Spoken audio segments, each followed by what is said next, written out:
Hey guys, Adam here. Today I'm going to show you PayPal versus Venmo versus Zelle, which is best. So in case of, let's start with PayPal, okay? So how PayPal works: while the service is known for its help with online purchases and e-commerce, it also offers peer-to-peer money transfers. To set it up, you'll first need a PayPal account. Then as long as the person you're sending money to is also enrolled, you can use their name, email address, or phone number to send a request cash. If the recipient doesn't have an account, they'll get an email alert that funds are available and they need to set up one to receive cash on PayPal. So the pros of using PayPal is, one of the number one benefit of PayPal is extremely high transfer limit.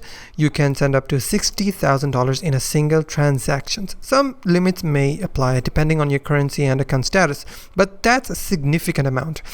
You can also use multiple methods to fund your account: a debit card or credit card, PayPal balance.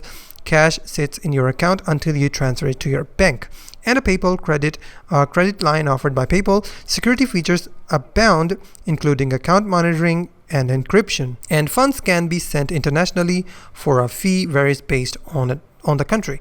So the cons are: there are 3% transaction fee for credit cards, a linked bank account or a PayPal balance are free.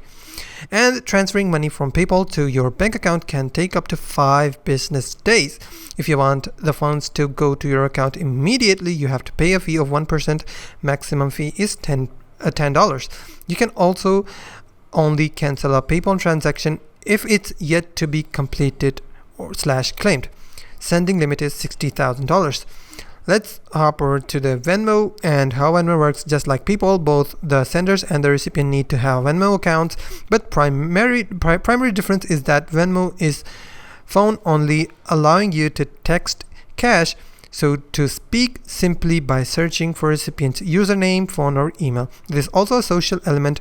Users can opt to make transactions public. It shows who's being paid and for what, but not the amount, so that they appear in a timeline, allowing friends to like and comment on purchases if you're into that sort of thing.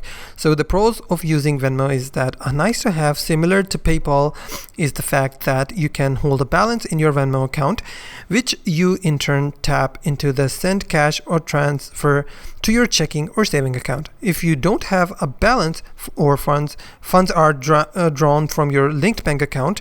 Just like PayPal, the app is also free to use and no fees are charged as long as you pay with your Venmo balance. Linked bank account, debit card, or prepaid card fund transfer are free and speedy. They typically take 1 business day, and accounts are protected by bank-grade security and encryption. You can also set up a PIN for additional protection. The cons of using Venmo: much like PayPal, users are charged with a 3% fee for transferring funds from a debit card, and Venmo also charges a 1% fee if you need an immediate transfer of cash to your account. As for security, Venmo encourages you to only receive from those you know and trust.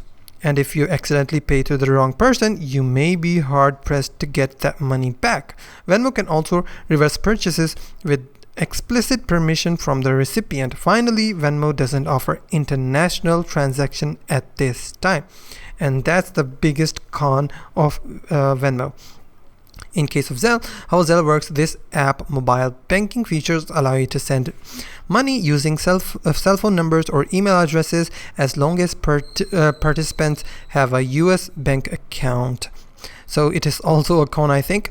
To participate via the app, you'll need to link your Visa or MasterCard debit card, but if your bank participates, Chase, Citi, Capital One, Bank of America, and many others do, you simply need to activate the service within your bank existing mobile app. Pros of using Zelle is, as long as both you and the person you're transacting with are enrolled, transactions are speedy and fund transfer almost just like immediately. Zelle also doesn't charge any fees, neither do the banks that participate in the network. Zelle also uses top-notch security to keep transactions safe, and if you go through your bank's app to use Zelle, you'll most likely benefit from your bank's existing protections. Zelle still says to exercise caution and only send money to people you know and trust. Cons of using Zelle: if you need to transfer cash to anyone internationally, you're out of luck. Zelle also doesn't accept credit cards as a form of payment, and users have reported extremely challenges with canceling any transaction in process. Your only out is if the recipient hasn't yet enrolled in Zelle. Now I have told you the differences. Now you can see which suits you the best and use the service that you want, or you can also use all of the services at the same time. If you find this video helpful, please hit the like button and also don't forget to subscribe.